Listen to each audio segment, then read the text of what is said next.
আসসালামু আলাইকুম। আমি মঙ্গলবার দিন গিয়েছিলাম মিরপুর সাপ্তাহিক গরুর হাটে। তো চলুন আপনাদেরকে হাটটা পুরোটা ঘুরে দেখাই। এই সাইডটাতে হচ্ছে লুঙ্গি, শাড়ি, গেঞ্জি ওগুলো বিক্রি করে। প্রচুর ভিড় হয় এই হাটে। আমি অবশ্য জীবনে প্রথম গিয়েছি মিরপুর হাটে। আমার অবশ্য ভালোই লাগছিল, মেলার মতো মনে হচ্ছিল। এখানে সব কিছু পাওয়া যায়। এখন আপনাদেরকে ছাগলের হাটটা ঘুরে একটু দেখাই। এখানে হাঁস, মুরগি, গরু, ছাগল মানে আপনার যা কিছু প্রয়োজন সব কিছু বিক্রি হয়। আমি একটা বিশাল বড় ছাগল দেখেছিলাম, সেই ছাগলটার দাম ছিল মাত্র 14,000 টাকা। ছাগলের হাটটা পার হলেই সামনে দেখতে পারবেন গরুর হাট। এই তো চলে এসেছি গরুর হাটে, দেখতে থাকুন গরুর হাটটা। ভালো লাগলে অবশ্যই লাইক, কমেন্ট এবং শেয়ার করবেন।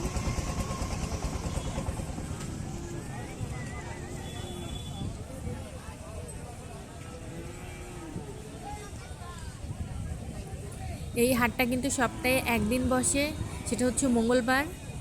আর রাস্তার দুই পাশ দিয়ে কাঁচা বাজার বসে এবং বিভিন্ন ধরনের ফলমূল বসে। মাছও দেখতে পারবেন, বিভিন্ন ধরনের মাছ বিক্রির জন্য বসে রাস্তার দুই সাইড দিয়ে।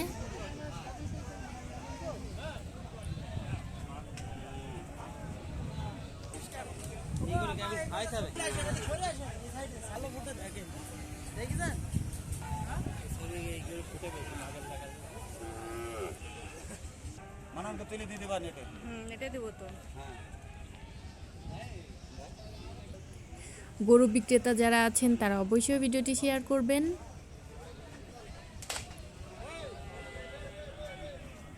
মিরপুরে ঢুকলেই দেখতে পারবেন রাস্তার দুই পাশ দিয়ে মাছ এবং সবজি বাজার বসে। আর বিশাল বড় হাট বসে এখানে মঙ্গলবার দিন।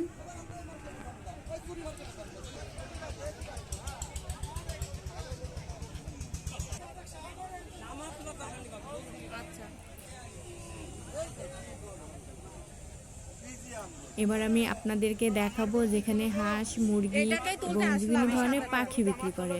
আর এই গরুটার দাম চেয়েছিল ৭৬,০০০ টাকা। এই তো দেখতে পাচ্ছেন এখানে হাঁস বিক্রি করছে।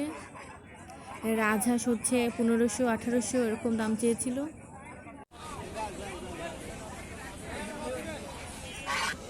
মরগ হচ্ছে ৪৫০ টাকা কেজি। এখানে কিন্তু সামনে মাটির জিনিসপত্রও পাওয়া যায়। আর তো কবিতাও দেখতে পাচ্ছেন। আর কোয়েল পাখি হচ্ছে ১২০ টাকা জোড়া। আর এই যে পাখি দেখতে পেলেন, বিভিন্ন ধরনের পাখিও এখানে আসলে কিনতে পারবেন। আর দেখতেই পাচ্ছেন কত মানুষ। এই তো কি সুন্দর পাখি। আচ্ছা, ধন্যবাদ সবাইকে। আল্লাহ হাফেজ।